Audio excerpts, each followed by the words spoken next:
दंत धावन शब्द इस्तेमाल किया, दंत धावन करें माने दांत साफ करें। अब दांत साफ कैसे करें? पित्त प्रकृति के लोगों को हमेशा दांत ऐसी चीज से साफ करना जो कषाय हो, स्वाद में तिक्त हो, स्वाद में। कषाय समझते हैं? कड़वा, जो स्वाद में कड़वा है और तिक्त है, ऐसी चीजों से आपको दांत साफ करना, क्योंकि प्रकृति आपकी पित्त की है।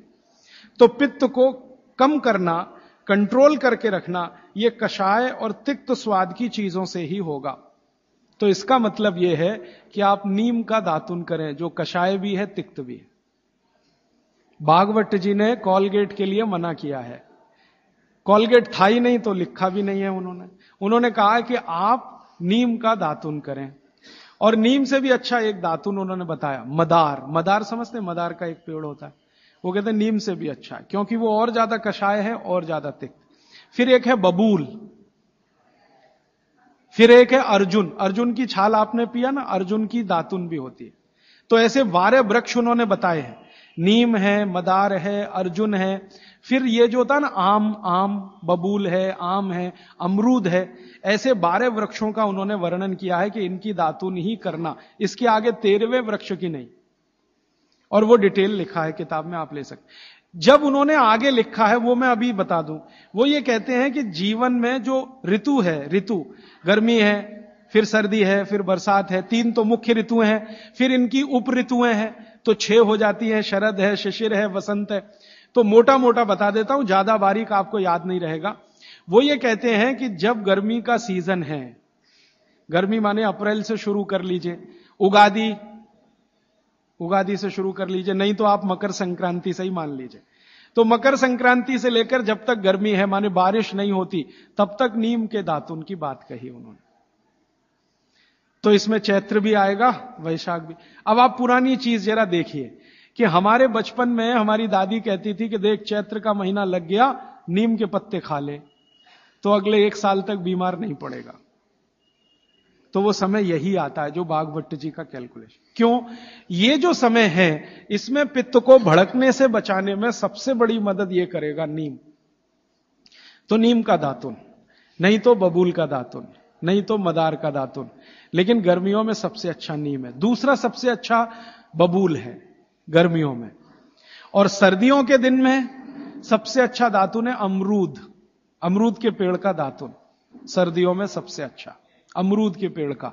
और अमरूद के जैसा ही एक और पेड़ होता है, जामुन का भी दातुन करने का नियम बताया है, लेकिन पता नहीं आप तोड़ पाएंगे कि नहीं, लेकिन अमरूद का आसानी से मिल जाएगा।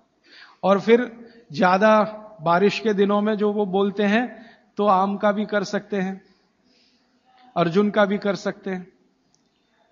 और आप बोलेंगे जी पूरी जिंदगी अगर नीम का ही दातुन करें तो कर सकते हैं। 3 महीने लगातार करके थोड़े दिन छोड़ देना, फिर 3 महीने कर लेना। वो थोड़े दिन छोड़ने का नियम ध्यान रखना। तो फिर आप बोले थोड़े दिन छोड़ दिया तो क्या करें? उस दिन दंत मंजन कर लेना।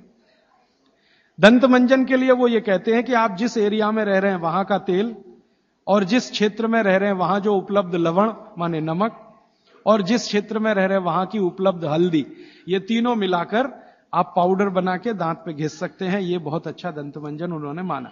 दूसरा दंतमंजन उन्होंने बताया है गाय के गोबर को सुखाकर जलाएं, उसकी जो राखी है उसमें थोड़ा कपूर मिला दें, थोड़ा सेंधा नमक मिला दें, बहुत अच्छा दंतमंजन। तीसरा वो कहते हैं कि जो त्रिफला चूर्ण मैंने बार बार आपको बोला, त्रिफला चूर्ण है तो इसको बारीक पीसें, दंतमंजन के लिए बारीक पीसना और खाने के लिए मोटा पीसना।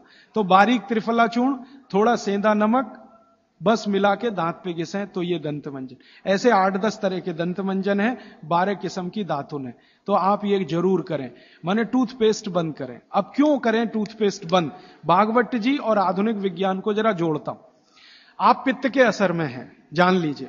सुबह सोकर उठेंगे तो मुंह में पित्त ही भरा हुआ है, लार जिसको आप कह रहे हैं। अब ये असर ज्यादा है तो इसको कंट्रोल रखना है आपको, तो इसलिए कहा ये दातुन अच्छी है। लेकिन अगर आप ब्रश कर रहे हैं, पेस्ट कर रहे हैं, तो क्या है उसमें? चीनी है, चीनी है ना, शुगर है। अब वो सैकरीन के रूप में है या किसी भी रूप में शुगर है, और शुगर और पित्त का झगड़ा है। तो सुबह उठते ही अगर आप पेस्ट कर रहे हैं जो मीठा है तो सर्वनाश है।